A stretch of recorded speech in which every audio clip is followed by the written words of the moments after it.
Biological classification के अंतर्गत हमने पार्ट 1 देखा, जिसमें कि हम लोग डिफरेंट साइंटिस्ट द्वारा डिफरेंट टाइप के जो क्लासिफिकेशन दिए गए थे उनसे जुड़े हुए एमसीक्यू सॉल्व किए। पार्ट 2 में हमने आर्कीबैक्टीरिया, साइनोबैक्टीरिया और माइकोप्लाज्मा से जुड़े हुए जितने एमसीक्यू थे हमने उन्हें सॉल्व किया। और पार्ट 3 में हमने किंगडम मोनेरा से जुड़े हुए जितने भी बैक्टीरिया से बचे हुए टॉपिक थे उन सभी को सॉल्व किया। हमारा आज का वीडियो किंगडम प्रोटिस्टा से जुड़ा हुआ है, जिसमें कि हम किंगडम प्रोटिस्टा से जुड़े हुए जितने भी टॉपिक हैं उनको डिस्कस करेंगे और बाद में उनसे जुड़े हुए एमसीक्यू को सॉल्व। तो फाइलोजेनेटिक रिलेशनशिप यानी कि जातीय जो रिलेशन है वो क्या होता है। तो जीवों के बीच जो फाइलोजेनेटिक रिलेशनशिप होता है ये हमें दर्शाता है कि किन जीवों का विकास किससे हुआ है, यानी कि हम इवोल्यूशनरी पॉइंट ऑफ व्यू से इस पॉइंट को डिस्कस करेंगे। तो क्या ये फाइलोजेनेटिक रिलेशनशिप है, आइए इसको समझते हैं। तो जैसा कि आप नीचे देख सकते हैं लिखा हुआ है मोनेरा, और हम सभी जानते हैं कि मोनेरा के अंतर्गत आपके आते हैं प्रोकैरियोटिक सेल, यानी कि बैक्टीरिया, साइनोबैक्टीरिया, आर्कीबैक्टीरिया, ये सभी मोनेरा के अंतर्गत आते हैं, जिनसे जुड़े हुए हमने प्रश्नों को और पॉइंट को पिछले वीडियो में डिस्कस किया था। तो मोनेरा से विकास हुआ है प्रोटिस्टा का, यानी कि जो मोनेरा है इन्हीं मोनेरा से ही प्रोटिस्टा बने, जिनको आज हम डिस्कस करेंगे। और इन्हीं प्रोटिस्टा से ही फंजाई आए हैं, प्लांट्स आए हैं और एनिमल आए हैं। यानी कि आप इसको इस तरह से समझ सकते हैं कि जो फंजाई के पूर्वज है वो है प्रोटिस्टा, प्लांट के जो पूर्वज है वो भी प्रोटिस्टा है, और एनिमल के पूर्वज भी प्रोटिस्टा है, और प्रोटिस्टा के पूर्वज है मोनेरा। यानी कि इस पृथ्वी पर जितने भी जीव जंतु हैं, चाहे वो एक कोष की हो या बहुकोष की हो, प्रोकैरियोट हो या यूकैरियोट हो, सभी का जो विकास हुआ है वो मोनेरा से हुआ है। मोनेरा में आपने देखा कि जितने भी जीव थे सभी यूनिसेलुलर थे, ठीक है। उसी तरह प्रोटिस्टा में भी जितने जीव हैं सभी यूनिसेलुलर है। परंतु अगर हम बात करें मोनेरा की, तो मोनेरा में यूनिसेलुलर के साथ ये प्रोकैरियोटिक सेल थे, जबकि प्रोटिस्टा में जो सेल है वो यूकैरियोटिक है। तो मोनेरा आपके प्रोकैरियोटिक सेल है, जबकि प्रोटिस्टा यूकैरियोटिक सेल है। तो मोनेरा के अंदर प्रोकैरियोटिक सेल क्यों है? क्योंकि आपने देखा था कि उनमें न्यूक्लियर और न्यूक्लियर मेम्ब्रेन नहीं था, जबकि प्रोटिस्टा में आगे जब आप पढ़ेंगे तो वहां पर आप देखेंगे कि इनमें न्यूक्लियर और न्यूक्लियर मेम्ब्रेन पाए जाते हैं। इसके अलावा आपने देखा था कि इनमें हिस्टोन और नॉन हिस्टोन प्रोटीन ये सभी नहीं पाए जाते हैं, जबकि प्रोटिस्टा में पाए जाते हैं। तो प्रोटिस्टा से बने फंजाई, प्लांट्स और एनिमल ये सभी भी यूकैरियोट्स है, लेकिन यूकैरियोट्स होने की वजह से इन्हें हम एक कैटेगरी में नहीं रख सकते। इनमें अलग अलग कैरेक्टर है और उन अलग अलग कैरेक्टर के आधार पर इन्हें अलग अलग कैटेगरी में बांटा गया है।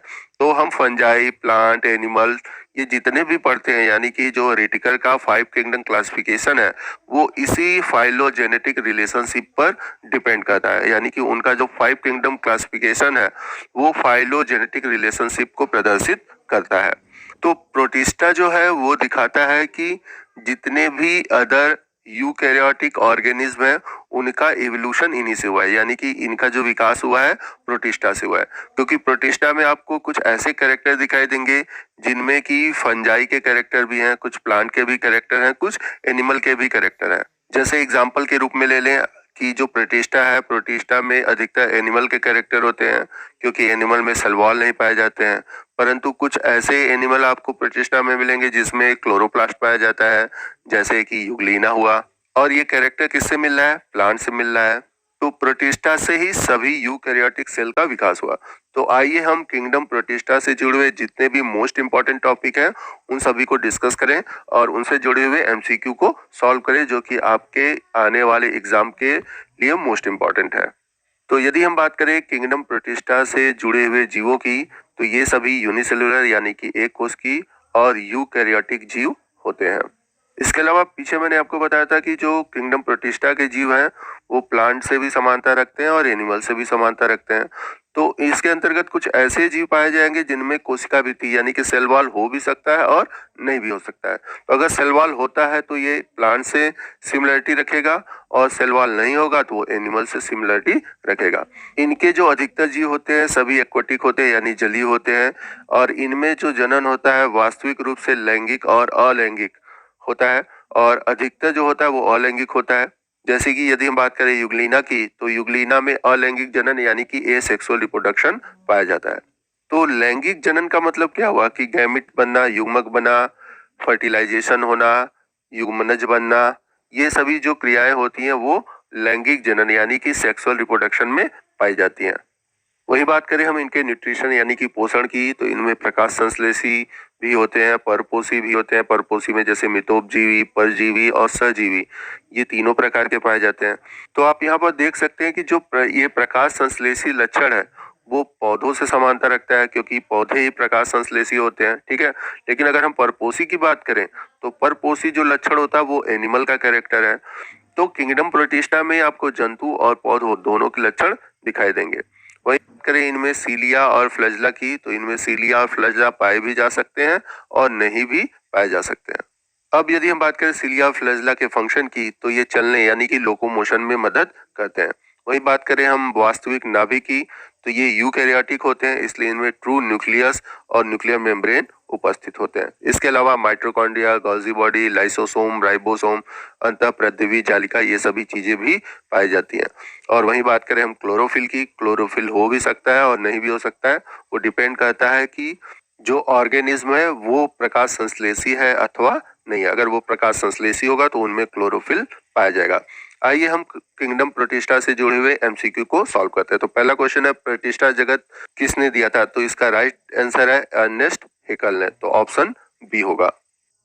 क्वेश्चन नंबर 2 है प्रोटिस्टा जगत में शामिल है किंगडम प्रोटिस्टा इंक्लूड, तो आपको बताना है कि किंगडम प्रोटिस्टा में कौन कौन से हैं। तो पहला ऑप्शन है एक कोष की प्रोकैरियोटिक जीव, तो ये गलत है, क्योंकि एक कोष की तो होते हैं बट प्रोकैरियोटिक नहीं होते हैं। दूसरा ऑप्शन है कि एक कोष की यूकैरियोटिक जीव, तो ये ऑप्शन आपका सही है, क्योंकि प्रोटिस्टा में जितने भी जीव होते हैं वो एक कोष की और यूकैरियोटिक होते हैं। तीसरा ऑप्शन है बहुकोष की यूकैरियोटिक जीव, तो ये भी ऑप्शन गलत है, ठीक है। तो आपका जो राइट ऑप्शन बनता है वो ऑप्शन है बी। आइए चलते हैं अगले क्वेश्चन की ओर। अगला क्वेश्चन है सभी एक कोष की यूकैरियोटिक जीव को किसके अंतर्गत रखा गया है। तो हम सभी जानते हैं कि सभी जो यूनिसेलुलर यूकैरियोटिक जीव है उन्हें रखा गया है किंगडम प्रोटिस्टा में, तो आपका जो राइट ऑप्शन है ऑप्शन सी है। आइए चलते हैं नेक्स्ट क्वेश्चन की ओर। नेक्स्ट क्वेश्चन क्या बोल रहा है, निम्न में से कौन सा प्रोटिस्टा जगत का अभिलक्षण नहीं है, यानी कि which of the following is not a characteristic of protista. तो किंगडम प्रोटिस्टा में जो जीव होते हैं वो मोस्टली एक्वाटिक होते हैं, यानी कि जलीय होते हैं, और इनमें जो पोषण होता है वो अधिकतर हेट्रोट्रॉपिक होता है, यानी कि परपोषी होता है। अगला जो ऑप्शन है, ऑप्शन में बोला कि वास्तविक नाभिक उपस्थित होते हैं, यानी कि इनमें ट्रू न्यूक्लियस भी पाया जाता है, ठीक है। लास्ट ऑप्शन है इनमें केंद्रक झिल्ली अनुपस्थित होता है, यानी कि न्यूक्लियर मेम्ब्रेन अब्सेंट होता है, तो ये गलत है, क्योंकि जितने भी प्रोकैरियोट्स होते हैं उनमें न्यूक्लियर और न्यूक्लियर मेम्ब्रेन पाया जाता है, ठीक है। चलते हैं अगले क्वेश्चन की ओर। प्रोटिस्टा जगत के सदस्य नहीं है, तो आपको बताना है कि इनमें प्रोटिस्टा जगत के कौन से नहीं है। तो इनमें स्वपोषी, परपोषी और कोशिका भित्ति सहित पाए जाते हैं, लेकिन ये बहुकोष की नहीं होते, तो यहाँ पर राइट ऑप्शन बनेगा आपका ऑप्शन सी। तो किंगडम प्रोटिस्टा के अंतर्गत जितने भी जीव हैं, यानी कि जो प्रोटिस्ट है, उन्हें 5 कैटेगरी में डिवाइड किया गया है। पहला है क्राइसोफाइट्स, दूसरा है डायनोफ्लेजलेट, तीसरा है यूग्लिनॉइड, चौथा है स्लाइम मोल्ड और पांचवा है प्रोटोजोअन्स। इन सबको हिंदी में भी यही बोला जाएगा, chrysophytes, dinoflagellate, euglenoid, slime mould और प्रोटोजोअन्स। तो आप इनको भी याद रखो, क्योंकि इनसे भी आपके क्वेश्चन बनते हैं। तो कैसे क्वेश्चन बनेंगे, आइए पहले इनसे जुड़े हुए कुछ टॉपिक को डिस्कस कर लेते हैं, फिर इनसे जुड़े हुए प्रश्नों को सॉल्व करेंगे। तो आइए देखते हैं हम प्रोटिस्ट के अंतर्गत जितने भी कैटेगरी है उनमें कौन कौन से जीव पाए जाएंगे, ठीक है। और ये सभी इंपॉर्टेंट है और इनसे आपके एग्जाम में क्वेश्चन बनते हैं। तो जैसे अगर हम बात करें क्राइसोफाइट्स की, तो क्राइसोफाइट्स के अंतर्गत पाया जाता है डायटम्स, बड़ी इंपॉर्टेंट है, इनसे क्वेश्चन बनते हैं। दूसरा है डेस्मिड्स, जिसे हम गोल्डन एल्गी बोलते हैं, यानी कि सुनहरा शैवाल बोलते हैं, बड़ा ही इंपॉर्टेंट है, इससे क्वेश्चन पूछा गया है, ठीक है। उसके बाद है डिनोफ्लेजलेट, तो डिनोफ्लेजलेट में है गोनियोलैक्स, और इनके बारे में ये जानेंगे कि इन्हीं की वजह से जो समुद्र का रंग है वो लाल होता है। तो फिर वही बात करें हम यूग्लिनॉइड्स की, तो यूग्लिनॉइड्स के अंतर्गत हम यूग्लिना के बारे में जानेंगे, ठीक है। फिर स्लाइम मोल्ड में हम जितने फंजाई की कैटेगरी है उनके बारे में जानेंगे। प्रोटोजोआ में हम अनेक प्रकार के जो एनिमल हैं जो कि आपके एग्जाम में क्वेश्चन पूछे जाते हैं उनके बारे में डिस्कस करेंगे।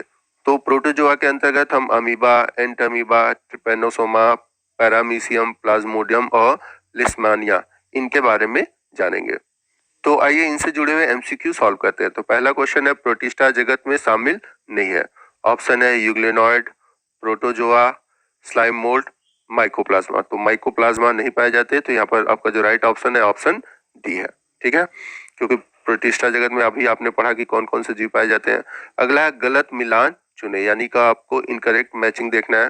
तो यूग्लेनॉइड में यूग्लिना होगा, प्रोटोजोन में अमीबा है, डीनोफ्लैजलेट में गोनोलॉक्स होगा और क्राइसोफाइट में प्लाज्मोडियम ये नहीं होगा। ये ऑप्शन गलत है क्योंकि प्लाज्मोडियम आपको प्रोटोजोआ में मिलेगा।